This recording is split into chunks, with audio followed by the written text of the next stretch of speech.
But I got her permission to tell this story. We got to the hotel, and then I guess there was some maybe screw up or something. I don't know. I don't know what I'm not going to throw shade on the hotel, as the kids would say.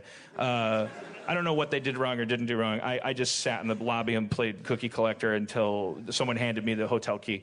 We went up to the room. The room was small, but whatever, it's a hotel. But then I guess, our very intrepid, very she's the civilized Crocodile Dundee to our what's her name from Crocodile Dundee. She's our Australian guide. She's our point person. Alice has been taking very good care of us. She's our wrangler. And every time there's a problem, you get to say, "Go ask Alice," for something. When she was just small. But I guess she did some wrangling at that desk, and maybe between that and the niceness of the Australian people in general, they upgraded our rooms.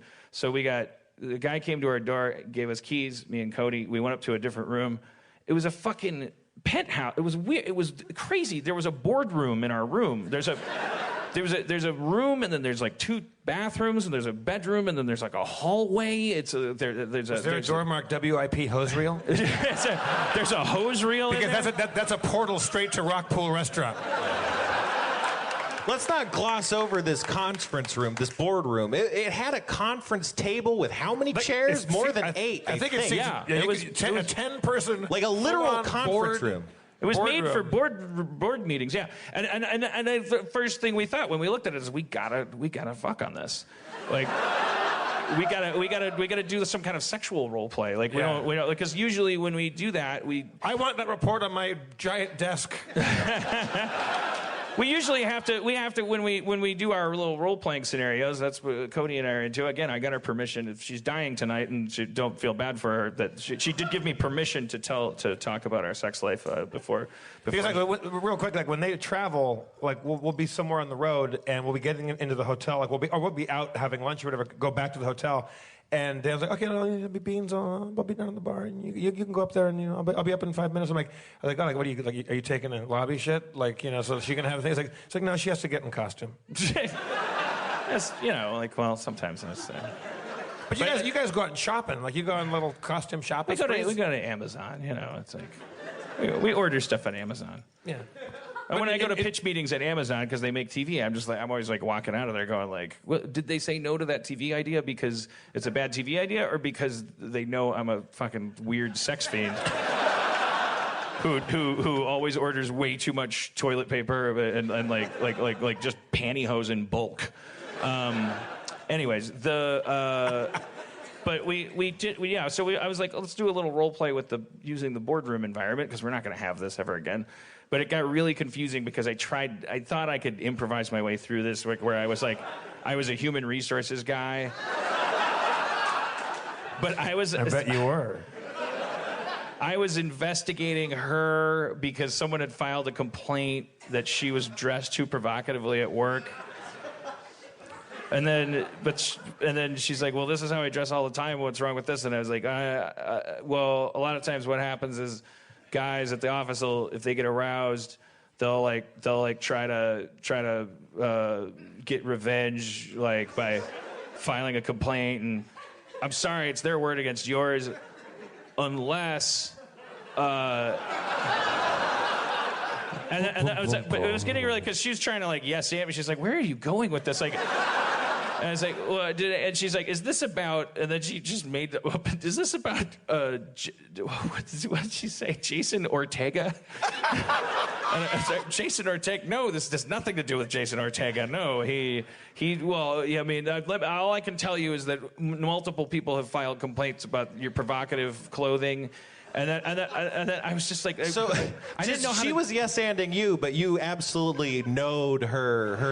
Yeah, well, I was like, Jason Ortega may or may not be a part of this. Oh, okay, fair enough. Because I was trying to figure out, I was like, how did you think that you could jump into this pool and find your way to any edge that had to do with having sex before we have to go to dinner?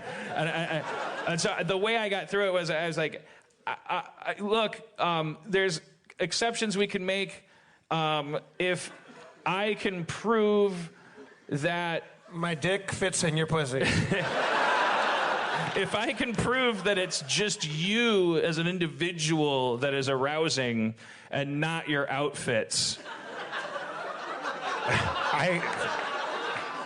then I can take your side. I'm hard as a fucking diamond right now.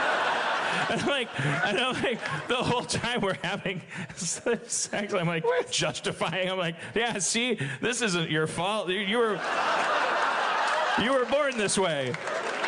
I mean, yeah, the outfit's great, but it's the way it's on you, and wow, you're great at this, and so I think I'm going to file a favorable report with Human Resources all over you.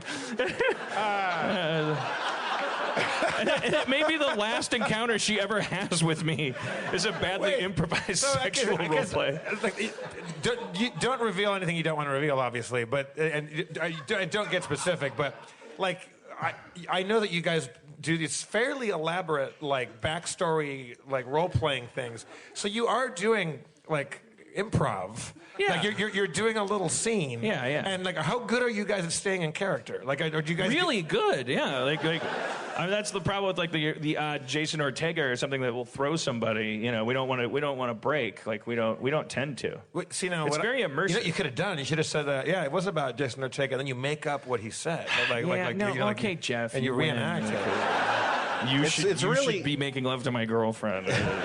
It's easy. What if right at that moment she goes, "Is this about Jason Ortega?" And you're like, "No, it could be, it might not, it could be anybody." And then knock, and I'm there, and I have a Jason name tag on. You're dressed as a mariachi. It's like, okay, all right. Well, it's a little over the top, but Jason Ortega's here. Yeah. Jason Ortega.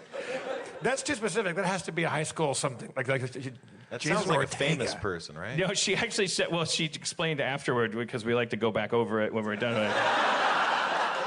I grabbed the towel and then we kind of like, well, boy, back at Albuquerque, I took a left because I thought, no, you did. But she was the first name off the top of her head. She was afraid was gonna like upset me because it was somebody we were been talking about earlier, and so she had to like really like hang a hard left off of a more naturally improvised name because it was you. No, I'm kidding. But anyways.